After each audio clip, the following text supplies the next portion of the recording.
My name is Jackson, and I'm 33 years old and single. Today, I went to my friend Lucas's wedding. We work at the same company, and I was excited to celebrate with him. Before the ceremony, a man claiming to be related to the bride led me to a waiting room. He was strong and almost forced me there.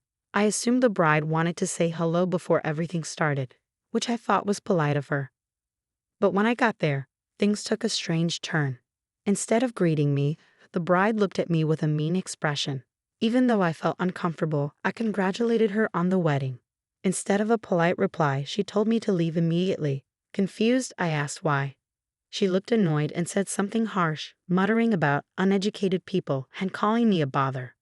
Then she explained why she didn't want me there. I only had a high school diploma, and she thought that didn't match the elite guests at the wedding. She said she and Lucas came from families that valued higher education, and she didn't want someone like me around. I knew Lucas came from a different background, but he was still my friend. I just wanted to support him on his big day. Despite the bride's attitude, I asked if I could at least say a quick congratulations to Lucas before leaving. The bride and her relatives looked at each other and laughed, which confused me. Then the bride said something that hurt. She claimed that Lucas only invited me out of pity. She explained that Lucas knew I grew up in an orphanage and didn't have much growing up, which is why I was still skinny and not in the best shape.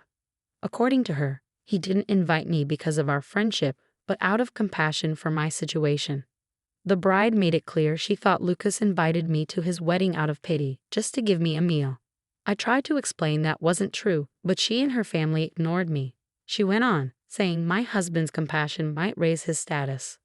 But I can't stand having someone who only graduated junior high at my wedding. She kept boasting about Lucas, saying he went to a top university, works for a big company making billions, and hinted that I must be something like a janitor or security guard just because I didn't go to college. She said it was outrageous that I thought he'd feel anything for me just because we were classmates. It's true we both work at the same company, which recently went public and has a great reputation. The company hires talented people from all backgrounds, not just top graduates, which is how I got my job despite not going to college, even though I knew our different levels of education might create some distance between us. I was here only to show support for my friend, expecting nothing in return. But the bride refused to see that. She looked at me with disgust, as if I were something filthy. She told me, as someone who didn't go beyond junior high, you shouldn't expect to get close to my husband or work with him. She made it clear that she didn't just want me gone from the wedding, but she'd do what she could to keep me away from Lucas at work too. I was at a loss for words. Even though our company welcomed employees of all backgrounds, she was determined to push me out of her life and Lucas's. Then, a male relative stepped in and told her, "Don't be so harsh." I tried to brush him off, but he shoved me against the wall, causing a sharp pain in my back. "If you understand, just leave," he demanded. Just then, the door to the waiting room opened before he could finish. I was thrown out so hard that I hit the ground painfully. Even though I was treated this way, I still wanted to congratulate Lucas. Not wanting to be forced out before the wedding, I decided to wait at a nearby cafe until it was time for the reception. Then, I quietly slipped in with the other guests. Once the reception started, the bride spotted me. She stared at me with a cold look and mouthed the words, "Why are you here?" Her relative noticed and came charging over, grabbing my arm, trying to drag me out again. But this time, some nearby guests stood up and stopped him, shielding me. The bride and her relative looked shocked. I took a microphone nearby and spoke directly to the bride, explaining I'm sorry you wanted me to leave, but I really wanted to attend Lucas's wedding. Lucas, sitting at the head table, heard what was going on and looked angry. He demanded to know what was happening, asking the bride, "Did you tell Jackson to leave?" The bride, nervous under Lucas's stare, answered softly, "Yes, because he only graduated from junior high. He doesn't match the kind of people I wanted at our wedding." I turned to the bride and said, "I'm sorry for being here, but as you wish, I'll cut my business ties with Lucas." I then added, "And that means Lucas is fired." The entire room went silent in shock. The bride broke the silence, shouting, "What do you mean, fired?" Lucas looked at me shaken. "What did you say?" I then revealed I'm the president of the company Lucas works for. I may have only graduated from junior high, but I started my own delivery company at 16. Over the years, I built it into a large publicly traded corporation, starting with just my bicycle. I explained that Lucas and I had known each other since we were kids in the orphanage. Lucas was adopted at 12, while I stayed in the orphanage until I was 15. Lucas had always looked out for me, sharing food with me when I didn't have enough. He wasn't just a friend, he was a big reason I got through those years. Even after we went our separate ways, we kept in touch. He went on to college and I built my business, and that's why I came to celebrate his wedding today. When Lucas and I started our company, he told me, "I'll work hard and support the company." After we achieved our dream, Lucas got married.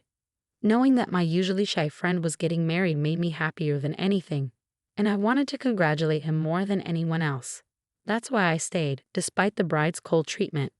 The bride doubted that someone with only a junior high education could be the president of a company, but it was true. I also had the right to fire people, and it was the bride herself who demanded I end my business relationship with Lucas. So I calmly told her that I did just as she wanted. The bride looked stunned and muttered, "So Lucas is really fired." She then scoffed, "If you're such a loser, I don't want you anymore.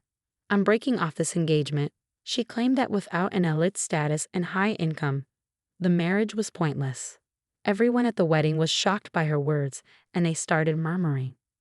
Annoyed by the crowd's reaction, the bride snapped, "Be quiet. I'm the victim here. He deceived me, so he should pay me for breaking off the engagement." Lucas, disgusted by her attitude, stayed silent. I gently tapped the bride on the shoulder and whispered, "Actually, you're the one who will need to pay compensation." Then, I played a video from my phone on the projector in the hall. The video was taken by accident when I dropped my phone in the bride's waiting room after her male relative pushed me against the wall. I had managed to press record as I was shoved. The phone kept recording after it fell and captured the bride being unfaithful with that male relative in the waiting room. When I later found my phone, I was horrified by what I saw and decided to show Lucas the video. In other words, Lucas was aware of this video, and we used this moment to reveal the bride's true character. Lucas's relatives were furious and called out the bride's family, who tried to deny any connection to the man in the video. Eventually, it was revealed that the man with the bride wasn't a relative at all, but simply someone she was seeing on the side. Though he had a charming appearance, he was nothing more than a freeloader, with no job or real connections. The bride had dreams of living a glamorous, celebrity-like life and wanted to marry into an educated, respected family. Despite already having a boyfriend, she targeted Lucas, who was kind, quiet, and easygoing, and pressured him to marry her. She was a shallow person at heart. Lucas, who spent most of his time studying and had little experience with relationships, trusted her and didn't see her true colors. I, on the other hand, could see through her because of my life experience. Even though I only had a high school education, it came in handy in a way I never expected. In the end, she had to pay for her actions. The bride was left with $5 million in wedding costs and $3 million for breaking off the engagement, totaling $8 million in debt. She became estranged from her family due to the shame and embarrassment, and her lover, shocked by her debts, ran away. She ended up living alone in a small, run-down apartment, working nonstop to try to pay off what she owed.